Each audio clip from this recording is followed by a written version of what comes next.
Selanjutnya, kita akan mempelajari subpokok bahasan 2.2 mekanisme fasilitasi konvergensi pencegahan dan percepatan penurunan stunting di desa. Fasilitasi konvergensi pencegahan dan percepatan penurunan stunting dilakukan melalui beberapa tahapan yang saling berkaitan. Tahapan ini bertujuan memastikan seluruh program dan kegiatan yang mendukung penurunan stunting dapat direncanakan, dilaksanakan, dan dievaluasi secara terintegrasi. Tahapan fasilitasi konvergensi P3S dimulai dari sosialisasi konvergensi P3S di desa, dilanjutkan dengan peningkatan kapasitas kader pembangunan manusia dan unsur masyarakat lainnya. Selanjutnya, penyedia data desa, peta sosial dan konsolidasi data, kemudian dilakukan diskusi kelompok terarah dan dilakukan rembuk stunting, lalu mengintegrasikan hasil rembuk stunting desa dalam Musdes. Dan yang terakhir, sinkronisasi perencanaan pembangunan terkait program P3S di desa dan kabupaten kota. Setelah memahami tahapan fasilitasi konvergensi pencegahan dan percepatan penurunan stunting di desa, kita harus paham bahwa tahapan konvergensi P3S harus terintegrasi dalam setiap tahapan pembangunan desa.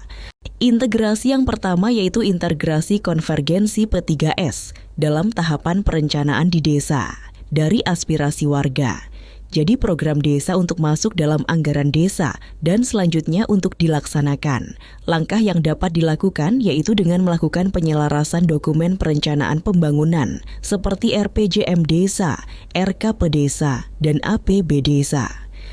Langkah selanjutnya yaitu pengkajian kondisi desa dan penggalian gagasan, rembuk stunting atau pramusrenbang desa tematik stunting, menyusun RKP Desa, melaksanakan Musdes penetapan RKP Desa, penyusunan rancangan APB Desa, pembahasan bersama BPD, dan terakhir yaitu penetapan APB Desa.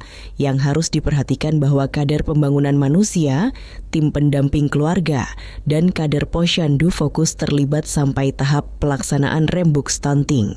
Mereka berperan menyampaikan data, masukan dan usulan kegiatan dari kelompok sasaran. Setelah pelaksanaan rembuk stunting, akan ditunjuk perwakilan dari KPM TPK dan kader posyandu untuk mengikuti tahap Musdes sampai penetapan APBDes.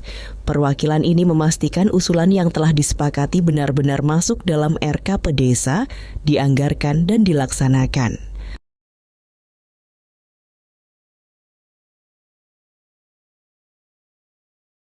Pengawalan hasil rembuk stunting oleh KPM TPK dan kader posyandu terdapat beberapa tahapan, yaitu tahap 1. Penunjukan perwakilan untuk mengawal agar daftar prioritas hasil rembuk stunting dapat diakomodir dalam RKP Desa tahap 2. Perwakilan menyampaikan daftar prioritas sebagai bagian pemetaan aspirasi dan kebutuhan masyarakat kepada panitia pelaksana Musdes atau Musrembangdes. Dalam musyawarah pemangku kepentingan yang disertai berita acara lampiran notula dan data yang telah dikumpulkan tahap 3. Perwakilan hadir dan aktif dalam Musdes, _Musrembangdes, untuk menyampaikan usulan serta masukan agar prioritas kegiatan yang sudah disepakati dalam rembuk stunting dapat dituangkan dalam RKPDes dan APBDes tahap 4. Bila usulan yang disampaikan diterima oleh forum, maka usulan prioritas rembuk stunting tercantum dalam RKP Desa dan APB Desa sebagai rencana kerja desa dalam periode 1 tahun. Perlu diketahui bahwa pada tahap perencanaan, rembuk stunting merupakan forum partisipatif di tingkat desa yang digunakan untuk membahas hasil pengkajian, mengidentifikasi permasalahan, serta menyusun usulan kegiatan. Dalam forum ini, seluruh pemangku kepentingan dilibatkan untuk memastikan bahwa keputusan yang diambil bersifat inklusif dan berbasis kebutuhan nyata di lapangan. Lebih dari itu, tahapan kunci dalam proses perencanaan pembangunan desa yang memastikan isu stunting terintegrasi ke dalam kebijakan dan penganggaran desa. Pelaksanaan rembuk stunting didasarkan pada beberapa konsep utama. Pertama, berbasis data dan fakta lapangan. Kedua, partisipatif dan kolaboratif dengan melibatkan berbagai unsur masyarakat.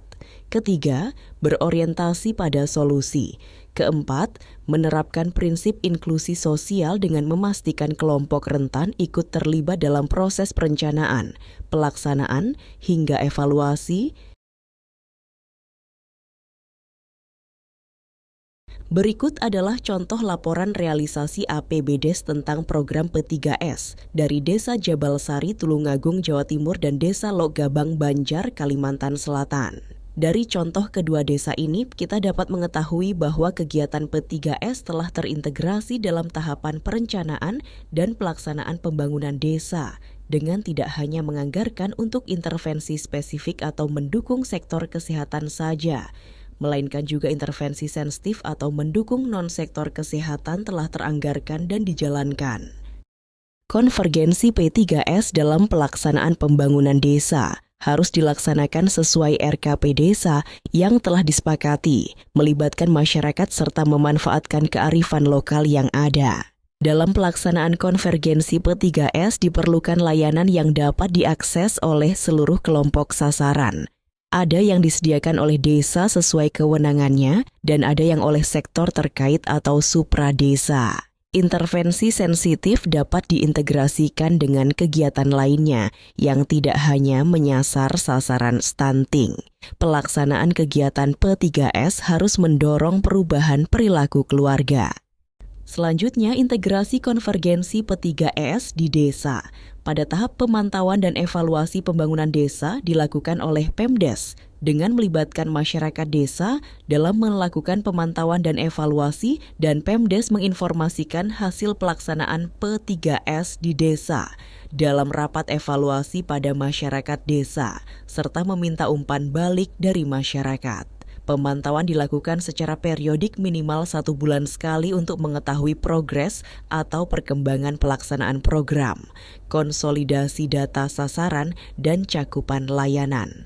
Rapat evaluasi konvergensi P3S di desa bisa dilakukan bersamaan dengan rapat evaluasi pembangunan desa yang membahas seluruh bidang pembangunan desa.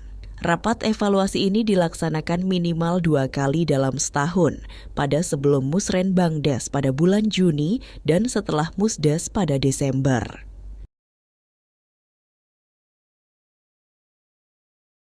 Setelah kita pelajari bersama integrasi konvergensi P3S dalam pembangunan desa, dapat kita simpulkan bahwa kerangka tahapan pembangunan desa, mulai tahap perencanaan, pelaksanaan, pengawasan dan monef, serta pertanggungjawaban harus melibatkan masyarakat secara partisipatif dan inklusif. Melalui perencanaan yang tepat, pelaksanaan yang berkualitas, pengawasan dan monef yang konsisten dan pertanggungjawaban yang transparan dapat mendorong desa untuk menjadi desa berkinerja baik,